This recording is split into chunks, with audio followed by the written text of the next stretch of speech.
So I was just watching this woman on Katie Couric's YouTube channel, and she said some interesting things about the royal rota and sort of the relationship they have with the British royal family. You should definitely watch this YouTube channel. It's on Katie Couric's YouTube channel. I think she put it up, if not today, certainly in the last couple of days. This is a freelance journalist who covered the royal family for many years, and she speaks in depth about the royal family's relationship with the Rota, the royal Rota, and the tabloids, and the coverage of Meghan versus the coverage of Catherine, and how that has started to change since Catherine disappeared, right? But she really gives a very clear explanation, I think, as to how Meghan was thrown to the wolves by the royal family, because she gives the impression that the royal family had a lot of control over what the press is printing about members of their family. And so, including the tabloids like the Daily Mail, the Mirror, the Sun, and all of these people are all part of the royal rota, and they have sort of this exclusive access to the royal family, and they are friends with the royal family. They hug each other. They go for drinks. We saw that with Piers Morgan and Andrew's daughters, for example. They're open about it, and she was very informative, I think.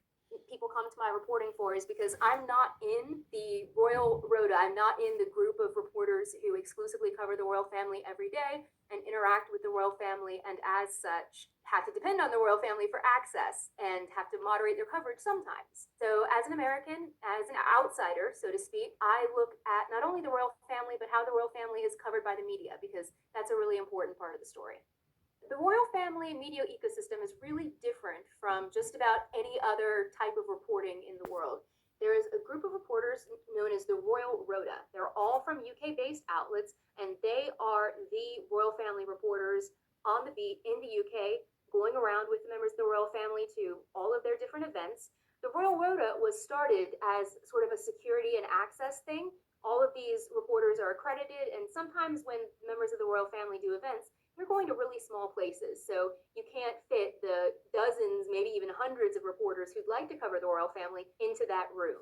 And one of the things that Royal Rota members do is they share their reporting with other reporters. That as a reporter who covers the royal family, I can tell you that Rota reporters have a very different relationship with the palace than every other reporter from media outlets around the world has. They get information before other reporters, or very often they get memos from the palace press team that other reporters don't get, which So yeah, it's very, very interesting what she has to say. I definitely would recommend. This is on Katie Couric's YouTube channel, and I definitely recommend that you listen to her because she's very calm. She's not dramatic. She has a sense of sort of neutrality, balance even to her report. She doesn't strike me as a Sussex squatty, but she also doesn't strike me as, being um, with Kate and Williams' team either. office feeding negative or straight up false stories to the media in order to make the member of the royal family that they work for look better and to hurt the press reputation of a member of the royal family who's not on their team. And that was one of the reasons that Harry cited as responsible for the wedge that's been driven between him and his brother, Prince William, and also one of the reasons why he and Meghan got out of official royal life. One of the things to remember about the British press and the royal family is that for a very long time there's been what's called the invisible contract. And Prince Harry spoke about this in his interview with Oprah Winfrey. Yes, he absolutely did. And so they used that against Megan to say that she wasn't, cooperating, and they had many excuses about why the Royal Rota and all of the UK media turned so viciously on Megan to poison the well, brainwash the British people, and then have that spread like a coronavirus to the rest of the international community. And for a very long time, for many years, it has worked. until it seems to have blown up in their faces more recently. Do things. And we've had an example of that very recently, thanks to everything that's going on right now with the chaos over Kate Middleton's health and status. A paparazzi photo of Kate and her mother driving near Windsor Castle was taken and published immediately on TMZ, the American website. A few other American outlets picked it up. That picture has not been published in the UK at all. And all of Yeah, so again, I recommend that you read this because Harry told the truth in Spare. Meghan told the truth in that interview with Oprah is that the royal rota and the royal family were working in cohorts together to destroy their marriage, to destroy Meghan, to break her so that she either left or she went nuts, or to get her so, discombobulated that Harry would get fed up and leave her. They wanted to break that marriage. And so the royal family worked along with the royal rota to spread gossip about Meghan to the press and to the global community, to undermine Meghan, to destroy her reputation. It's only God who could tell me that they also didn't get to her father, Thomas Markle, in the beginning to put him up to, you know, saying the things he was saying about his daughter at the time, and to have the result that we had at the time where he just didn't show up to walk his daughter down the aisle. And yeah, there were very different ways that they covered Meghan. because when you started paying attention, you could see some very obvious differences. Looking at how the media covers these two women who are similar in that they're married to princes, but very different and who have made very different choices. So, with all of the Kate news right now, you can't help but think about how Meghan was covered by the British press, because many people online are quite surprised to hear that the British press now respects privacy and wants members of the royal family to be left alone, and they don't want members of the royal family to show up and pose because they're being funded by the British taxpayers. And you're seeing a lot of questions online about why Meghan wasn't afforded this same luxury. And Well, I mean, it's obvious why she wasn't afforded the same luxury. They wanted the marriage to fail. And that's from the top down because Queen Elizabeth was still alive at the time as well. They wanted that marriage to fail. And they were going to do everything in their power to see that that marriage failed. And I think, you know what I think the biggest mistake was that the royal family made is that they underestimated Meghan. I think what they thought was that because of Megan's background, the black mother, the coming from a certain social class. I mean, her father was not a pauper, but I mean, he's not going to get her into to Harvard, by virtue of his last name. She didn't come from a certain higher upper echelons of society, even with her father being quote unquote white.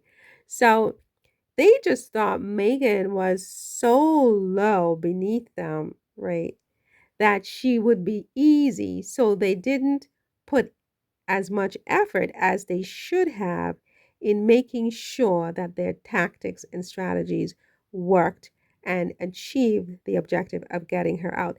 They just thought, just feed the tabloids a few things about her, drive her completely crazy, and she's going to run for her life.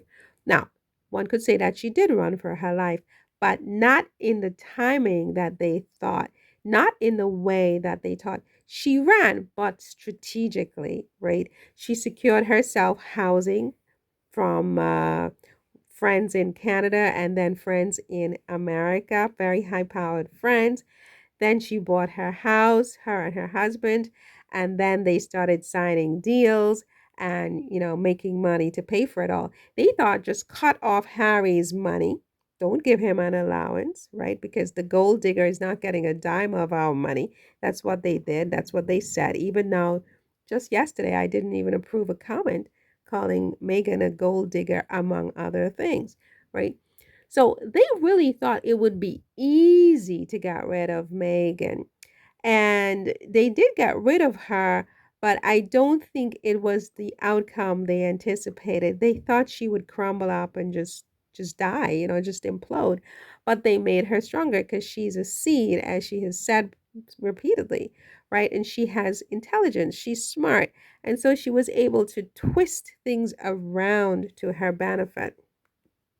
Nothing to do with Kate. Number one, nobody believed them. They said it was for a personal matter, and what could be more personal than your wife's health? And what's more, they wouldn't elaborate about the reason why William didn't show up.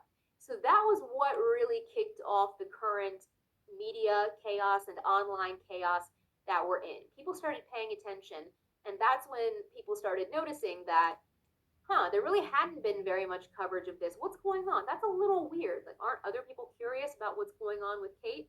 That's when conspiracy theories started to circulate, and you had some fun ones. Yes, but they're trying to turn it around on Megan to say that, they're trying to pull Megan into their conspiracy after Megan ran for her life, got out of their way, set up her life in a totally different way. Now that they have totally screwed up, and how colossally have they screwed up? It's monumental.